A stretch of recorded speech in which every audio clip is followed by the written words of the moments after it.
एक सिंपल सवाल, क्या इंडिया में बेली फैट इतना कॉमन है या बस हमें ऐसा लगता है? और अगर ये इतना कॉमन है तो क्या ये जेनेटिक्स का गेम है या जो हम खा रहे हैं उसका रिजल्ट? आज कोई लेक्चर नहीं, बस 5 मिनट में समझेंगे, बिना किसी और हाइप के, बिना किसी फेक क्लेम के।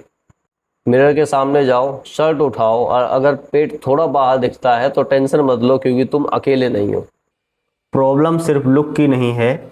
बेली फैट के पीछे एक और लेयर होती है जो दिखाई नहीं देती बट हेल्थ को इम्पेक्ट करती है। इसी इनविजिबल पार्ट को समझना इंपॉर्टेंट है, क्योंकि स्केल पे वेट नॉर्मल हो सकता है लेकिन अंदर रिस्क ज़्यादा हो सकता है। सबसे पहले बात करते हैं जेनेटिक्स की। तो हाँ, बॉडी का फैट स्टोर करने का पैटर्न जीन से इफेक्ट होता है। साइंस में एक आइडिया डिस्कस होता है, थ्रिप्टी जीन हाइपोथेसिस। सिंपल लैंग्वेज में बॉडी एनर्जी को स्टोर करने में एफिशिएंट हो सकती है, स्पेशली उन पॉपुलेशंस में जिन्होंने हिस्टोरिकली फूड शॉर्टेज फेस की हो। लेकिन ये नो फॉल्ट एक्सक्यूज नहीं है। जीन्स बैकग्राउंड सेट करते हैं, final result life style decide करती है।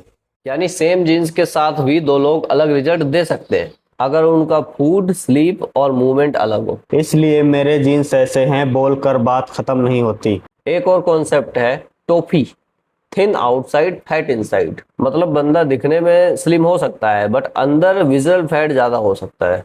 ये इंपॉर्टेंट है क्योंकि हेल्थी दिखना और हेल्थी होना दो अलग चीज़ होती हैं। इसलिए बेली साइज को इग्नोर मत करो, कभी कभी बॉडी की रियल स्टोरी वही बता देती है।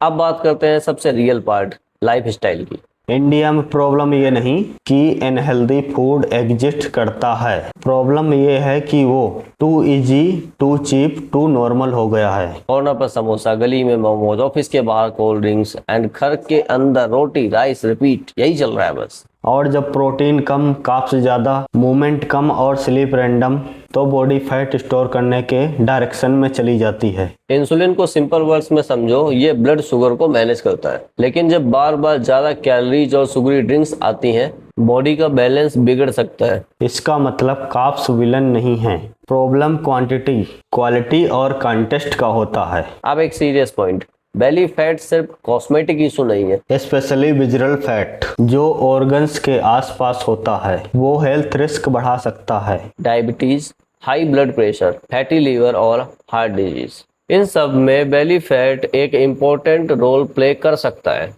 यानी तोंद को जोक समझना इजी है लेकिन बॉडी उसे जोक नहीं समझती। अब एक गुड न्यूज, इसको इम्प्रूव किया जा सकता है। पहला स्टेप, प्रोटीन बढ़ाओ। पनीर, दही, दाल, चना, चिकन, अंडे, जो भी तुम्हारे डाइट में फिट बैठता हो। प्रोटीन से फुलनेस बढ़ती है और जब फुलनेस सही होती है तो जंक क्रेविंग कंट्रोल में रहती है। दूसरा स्टेप, वॉक करो। डेली स्टेप बढ़ाओ, 8 से 10,000 एक प्रैक्टिकल टारगेट हो सकता है। साथ में स्ट्रेंथ ट्रेनिंग, वीक में 3 से 4 बार, क्योंकि मसल बिल्ड होगा तो बॉडी बेटर रिस्पॉन्ड करेगी। तीसरा स्टेप, लिक्विड शुगर कट करो। कोल्ड ड्रिंक, पैकेट जूस, मीठी चाय, ये स्मॉल लगते हैं पर इम्पैक्ट हैवी होता है।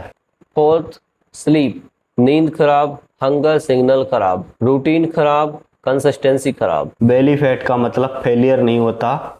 मतलब बस इतना है कि बॉडी को नया इनपुट चाहिए। आज तुम वर्कआउट करो, कल थोड़ा बेटर फूड चूज करो, परसों वॉक करो। परफेक्ट नहीं, कंसिस्टेंट बनो। बॉडी ओवरनाइट चेंज नहीं होती लेकिन डेली चॉइसेस से जरूर चेंज होती है। अगर तुम्हें ये वीडियो यूजफुल लगी तो इसको उस दोस्त के साथ शेयर करो जो कल से स्टार्ट करूंगा मोड में है। और चैनल को सब्सक्राइब कर लो और कमेंट में लिखो तुम्हारा सबसे बिगेस्ट इशू क्या है, डाइट, कंसिस्टेंसी या बेली फैट। हम मिलेंगे नेक्स्ट वीडियो में और उसे और प्रैक्टिकल बनाएंगे। तब तक के लिए स्टे शार्प, स्टे कंसिस्टेंट।